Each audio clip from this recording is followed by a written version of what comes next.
The movie begins in a gloomy city where rich and poor live together, but the wealthy have no regard for the poor and look down on them with disgust. Their standards are high, and they do not accept those who struggle to survive. In this city lives a man named Arthur, a mentally troubled and lonely individual who stays with his mother and dreams of becoming a great comedian. He loves comedy and wishes one day to appear on a famous TV show hosted by his idol, Murray Franklin. Arthur tries hard to make this dream come true. At the start, Arthur is dressed as a clown, standing on the street promoting a business while spinning a signboard. Some mischievous boys come and steal the board from him, making him chase them. When he catches up, they hit him in the face with the sign and beat him up badly. Injured and humiliated, Arthur goes to his workplace and tells his boss what happened, but his boss doesn't believe him and even scolds him, saying he won't be paid. Arthur doesn't have the confidence to defend himself. Feeling worthless, he walks away, wondering if he's truly so low that no one believes in him.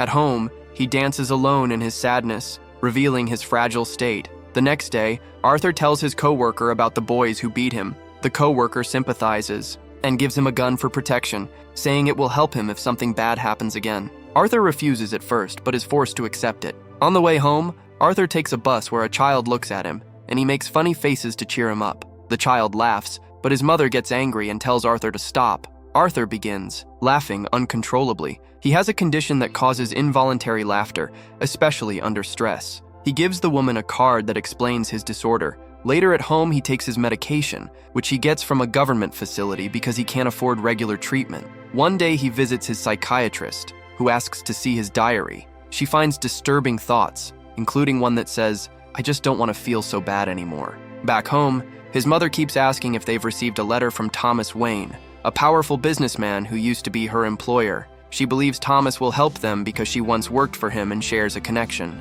Arthur doesn't believe it, but keeps quiet. One day on his way home, Arthur meets a woman who lives nearby with her daughter. He starts liking her. His mother again asks about Thomas's letter, and Arthur gets frustrated, asking what her connection to Thomas really is. Soon the woman he liked comes to Arthur's apartment and confronts him, saying she noticed he'd been following her. Arthur admits it, and she laughs, surprisingly not offended. They become friends and start spending time together. Arthur is then offered a job as a clown at a children's hospital. While performing, the gun he was given accidentally falls out of his costume. Everyone is shocked. Arthur is fired. He calls his boss to explain it was just a toy gun, but the boss tells him his coworker revealed everything. Arthur had taken the gun knowingly. Arthur feels betrayed and heartbroken. Later, he's on a subway train when 3 businessmen who work for Thomas Wayne begin harassing a woman. Arthur starts laughing uncontrollably due to his disorder. The men think he is mocking them and begin to beat him. Trying to defend himself, Arthur pulls out the gun and shoots all 3 men. At first, he panics and runs into a restroom, locking the door. But instead of regret, he starts dancing calmly as though finally at peace. News spreads that 3 men were murdered on the subway by someone dressed as a clown. Thomas Wayne appears on TV and condemns the act, but the public sides with the clown, seeing it as a symbol of rebellion against the elite. The poor begin wearing clown masks to protest. Arthur visits his psychiatrist again, only to be told that funding has been cut and their sessions must end. Arthur feels abandoned once more. At a comedy club, Arthur tries performing stand-up but fails to get laughs and ends up laughing nervously, himself disrupting the show. He returns home, and his mother again urges him to send a letter to Thomas Wayne. Arthur finds and reads the letter, discovering that his mother claims Thomas is his father. He confronts her, demanding to know why she hid this from him. She says they were once in love, but social differences kept them apart. Arthur decides to visit Thomas. At Wayne Manor, he meets young Bruce Wayne and entertains him by making faces. A butler arrives and tells Arthur to leave. Arthur insists he's Thomas's son, but the butler says both he and his mother are mentally ill and delusional. Upset, Arthur leaves. Soon after, his mother suffers a stroke from the stress of a police interrogation. Officers had come asking about the subway killings. Arthur waits outside her hospital room when the woman he liked appears. Later, he watches Murray Franklin's show and is devastated to see Murray playing a clip of Arthur's failed comedy performance and mocking him. Arthur feels betrayed by his idol. Meanwhile, the city descends further into chaos, with clowns marching and violence spreading. Thomas Wayne is targeted by the protesters. Arthur feels an odd sense of pride in being the symbol of their anger. During a major event at a theater where the wealthy are watching a movie, Arthur sneaks into the restroom to confront Thomas directly. He tells him that he is his son, but Thomas denies knowing his mother and punches Arthur. Bleeding, Arthur walks away. Determined to learn the truth, Arthur steals his mother's medical records from Arkham Asylum. The files reveal she adopted Arthur and that her abusive boyfriend had caused Arthur's head injury, leading to his mental illness. He realizes his relationship with the woman next door was all a delusion.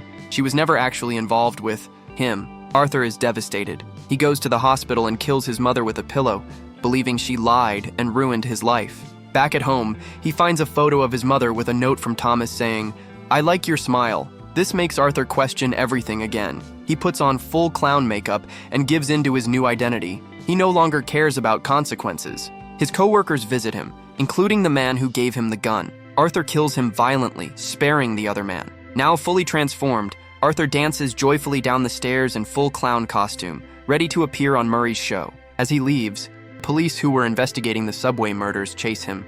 Arthur escapes by boarding a train filled with clown-masked protesters. In the chaos, the police lose track of him.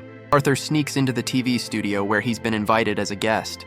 Backstage, he asks Murray not to introduce him as the clown murderer. He wants to be seen simply as a clown. The show goes live, and Arthur is introduced. The audience laughs and claps. When asked why he's dressed as a clown, Arthur says people liked him better that way, and that he wants to bring joy. Then, shockingly, he admits live on air that he killed the 3 men on the subway. He rants about how the world ignores the suffering of the poor, but becomes outraged when someone kills the rich. He accuses society of being broken and people of being heartless. He turns on Murray, accusing him of exploiting his failure for laughs. Murray denies it, but Arthur grows furious and shoots him in the head on live television.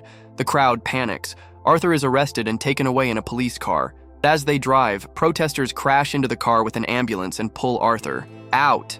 They place him on top of the wreck, and he rises like a leader. With blood dripping from his mouth, Arthur draws a red smile on his face and begins laughing, arms spread wide. He is finally admired and accepted, not as Arthur, but as the Joker. Meanwhile, the chaos in the city spreads. Thomas Wayne and his wife are shot dead in an alley by a clown-masked rioter, sparing only their young son, Bruce. In the final scene, Arthur is in a psychiatric hospital. He laughs to himself. The psychiatrist asks what's funny, and he replies, "You wouldn't get it." Walks down the hallway, leaving bloody footprints behind. The film ends, showing how a broken man, ignored by society, finally became the symbol of rebellion, tragedy, and transformation. A once innocent soul turned cold and vengeful through endless neglect and pain. The message left behind is clear. When a man is treated as invisible and worthless for too long, he may stop trying to be good altogether and embrace the monster the world already sees in him.